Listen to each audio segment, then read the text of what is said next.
The fifth-generation Lexus LS's mission statement is to reset the luxury benchmark, which is a bold statement that, in simple terms, means it must eclipse the Mercedes-Benz S-Class.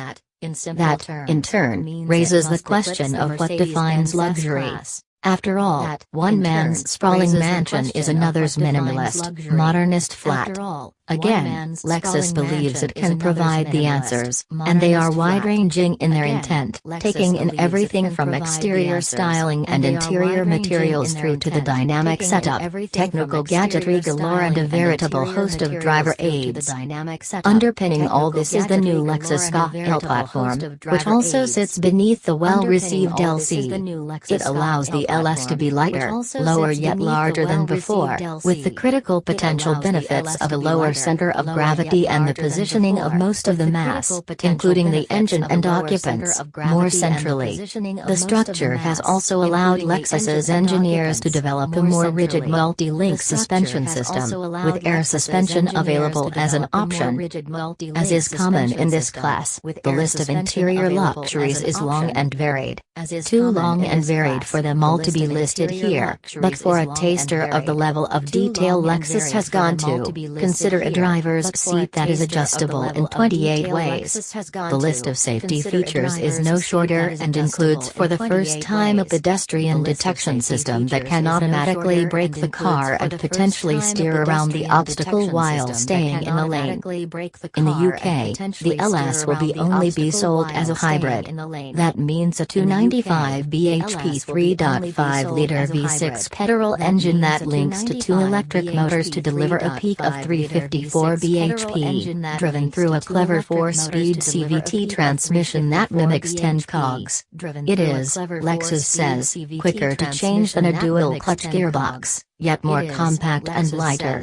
The LS can run in full electric mode at speeds of up to 87 miles per hour and the 0 to 62 miles per hour sprint covered in 5.4 seconds. No fuel economy or emissions figures have been released yet. Full disclosure, our test route was scarcely 15 miles of town and motorway driving, limited to about 40 miles per hour, with barely a significant turn to negotiate. What's more, when confronted with some of the shortcomings outlined below, Lexus conceded that the cars were well-used engineering models, laid on more to demonstrate some of the safety technology than be fully evaluated.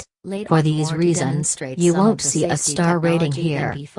With those caveats in place, it's positive to report that there are areas where the LS clearly makes a case for itself. The cabin is smart, if something of a mishmash of styles, and some of the materials and finishes are up with the very best. It is also spacious in the front and rear, as you might expect for the C kind of car. However, the cabin is not always well isolated from engine or road noise.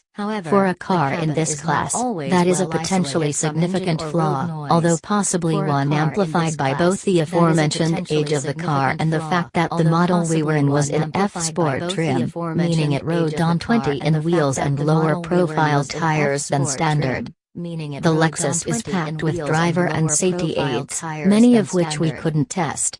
Officials specifically focused our runs on trialing the car's new systems to keep you a set distance from other cars on the motorway and steer the car automatically so that it stays in lane. These are not unique to Lexus, but they did work well.